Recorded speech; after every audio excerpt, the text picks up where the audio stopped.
We have this game we play called Searching for Ourselves. And we also have a game called Searching for God. And here in my later years, I'm starting to think it's the same game with the same objective. That when we find God, we find ourselves. Because we are the fingers and toes of God. We are the molecules and earlobes of God. Now that sounds sacrilegious, doesn't it?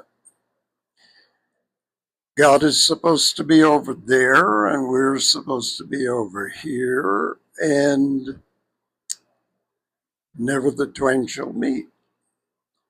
And finding God means giving up ourselves, means becoming submissive to the image of God we are presented with by Orthodox religion. And that God has a lot of definitions and requirements and tests about what we're supposed to be as human beings and how we're supposed to act, how we actually feel, how we actually think, seems almost secondary. What we actually are required to do is behave ourselves. Our God is like a strict parent. And if we don't behave ourselves, well, we know what we're in for. He's going to pull out his paddle and he's going to let us have it. Actually, he'll let us have it for eternity, which is pretty severe for our little peccadillos. But that's the kind of God we have. I don't know where he came from. Probably in the recesses of our own fearful mind. So, as we try to ferret out what the meaning of life is, who we really are, well, we have a conflict.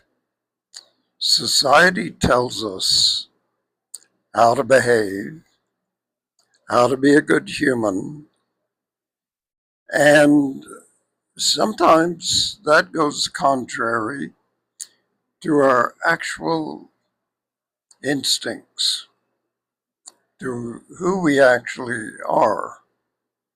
We may grow up in a family that doesn't want us to be anywhere, anything close to who we really are.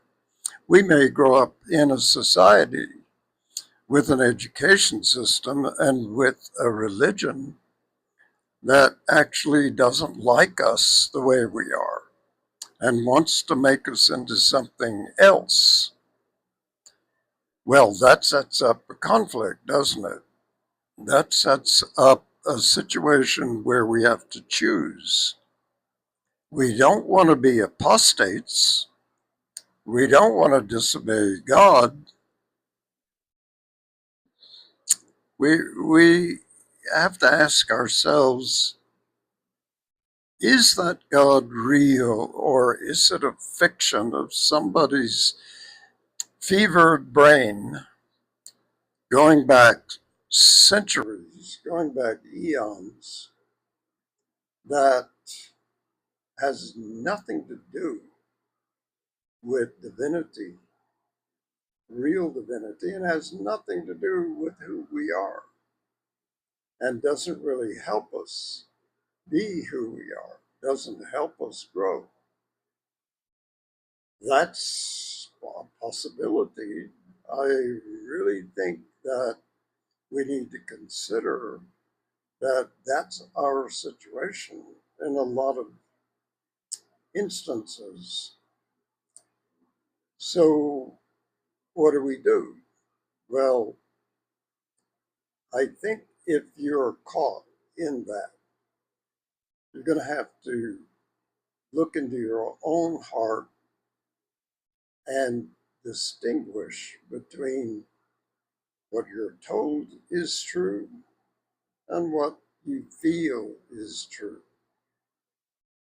Because maybe those aren't the same thing. Maybe you're told things that sound wise, but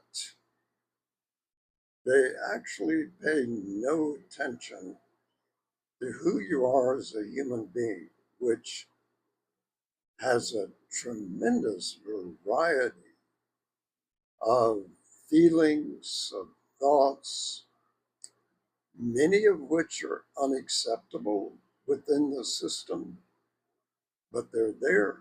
They really are truly there. And if we just shove them out of consciousness, you know what happens? They grow. They actually take over us in our unconsciousness, in our unawareness, in looking askance, looking away from the real thing.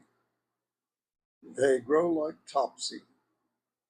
And we find ourselves doing things that are actually motivated by that thing we rejected. It's really kind of unfortunate because human beings aren't made better by repressing the dark part of ourselves.